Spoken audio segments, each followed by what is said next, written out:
When Kathy chose to pursue a new lifestyle, it marked the beginning of the end for our marriage. I'm Ted, 52 years old, living in New York, and I recently walked away from a 20-year relationship with the woman I once believed I'd grow old with. Together, we raised our son Ron. He's 19 now and studying out of state, and ran a stable household thanks to the modest success of my business. I first met Kathy at a bar in the city. She had this irresistible mix of spontaneity and humor, a magnetic presence that drew me in immediately.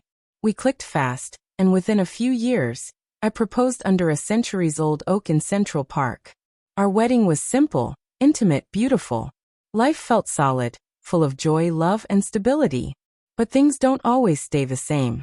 Over time, I started noticing shifts in her. Many of her friends were wealthy divorcees who seemed to wear their alimony like a badge of honor, flaunting a life of luxury and freedom. I warned Kathy, gently, that their values clashed with what we stood for. I never liked those women. Some even hit on me when Kathy wasn't around, but I kept that to myself. I trusted her. She told me she wasn't like them, and I believed her. Then her 45th birthday came around. I had made plans to celebrate together, but she told me she'd be going out with her friends instead. One of them was supposedly moving away. That night, I saw it all unfold on her social media. Kathy laughing as she cut into a cake shaped like a man's genitals, then dancing and drinking at a male strip club. I felt a gut punch of humiliation and rage. When she came home, I confronted her. She brushed it off, saying it was a surprise her friends had thrown together. I told her it stopped being a surprise the moment she decided to stay and enjoy it. I spent that night in the guest room, and that was the beginning of many cold, silent nights. Our conversations turned to arguments. She accused me of being uptight and envious, called me dull for not having a social life. She got obsessed with TikTok and her online vlogs, constantly glued to her phone. Even on my birthday, she barely looked at me. Ron picked up on her indifference too. One afternoon, after yet another tense car ride, I pulled over and asked if we could just talk. She ignored me, continuing to livestream. I ended the stream and told her she needed to be present with her family. Not just physically, but emotionally. She said nothing, just stared at her screen. The following year, at midnight on her birthday, I surprised her with a diamond bracelet. She kissed me, then left with her friends shortly after.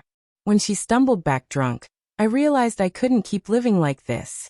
The next morning, I suggested we try therapy. She dismissed it and went to the gym. Later, when she returned home with friends again, I pulled her aside. I needed honesty.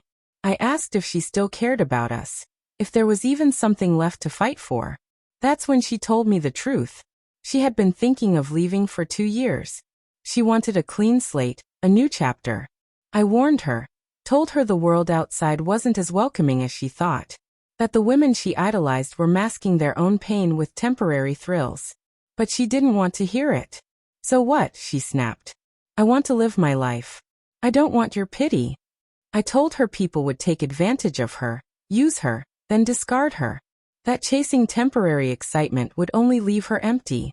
If that happens, so be it, she replied. At least I'll be content. And that was it. No more words. Just silence. After 2 decades together, it ended in a hushed room, where love had turned into resignation. The next day, she posted a video online. She said she had been preparing for this divorce for 2 years, and now it was finally happening. She looked into the camera and said, "I'm just being honest. I'm tired. I've changed everything else in my life. This is the last step. I'm scared, but I have to move forward." She kept calling afterward. One night, when I finally answered, she said she missed me. I asked if she wanted to stop the divorce, if there was still a part of her that wanted to make it work. She hung up without replying. A few weeks later, the papers were signed. She moved out. No goodbye. Our son took it hard, though he admitted it hadn't shocked him. The very next day, another video from Kathy surfaced. "I'm okay," she said. "Last week felt like the end. But now, little sparks of hope are showing through, like stars behind a curtain. I don't know what's ahead, but I'm moving forward." Then came a different kind of post. "More women are waking up," she said. "We don't need men. We don't have to put up with being ignored or mistreated. I don't hate men. I just know what I deserve. And then she introduced someone new. A much younger guy, fit and chiseled, barely in his 20s. I couldn't help but laugh bitterly. So this is where my money was going. By the next day, the honeymoon phase was over. She posted another video, this time in tears, announcing the breakup. A friend later told me she hadn't ended it, he had. Days later, she was seen at a restaurant with yet another young man. I happened to be there for a business meeting. I left quietly before she noticed. Watching her giggle and flirt felt surreal. I didn't feel sad anymore, just indifferent. Not long after, a friend sent me a video titled 40 and Naughty. I clicked, watched a few seconds, and immediately blocked the sender. There she was dancing in lingerie at a private party, friends cheering her on. Next, a poolside bikini post hit TikTok. "This is what 47 looks like," she said proudly. She even posted screenshots of her Tinder profile. Nearly naked selfies filled the screen. In one clip, another young man appeared beside her, clearly uncomfortable, tugging a hoodie over his face as soon as the camera caught him. Predictably, he disappeared within days. Then she posted again. Did I make the right choice? I don't know. I didn't hate my marriage. It was fine. My husband loved me. And I threw that away. Maybe I messed up. Maybe I regret it. She said she missed her old life. That her friends had vanished. That all she wanted was to come back to her family. Too late. She had been warned. She showed up at my office hoping to talk. I asked what she wanted. To come home, she said. I laughed. There's no home.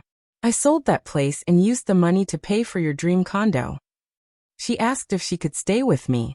I told her my bed was already taken, by my loyal Street Bernard. I'm not a stranger, she said quietly.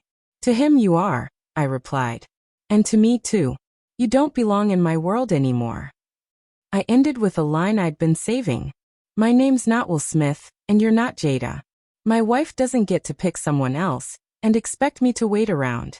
I take the hit and move on. She walked out in tears. Later that evening, she posted again, this time vulnerable. She admitted dating at her age was hard, that love felt more distant than ever. She looked worn down and disillusioned. Kathy had gambled everything on a fantasy. She gave up a family, a stable home, and a man who truly loved her, all for fleeting pleasures. Now, she's left with digital memories and no one to share them with. As for me, I've made peace with my solitude. I may never marry again. I've got loyalty and affection from my dog. That's more than I got from my marriage in the end. When the time comes, I'll pass everything I built to Ron. Let him decide what kind of life he wants to live. I've done my part.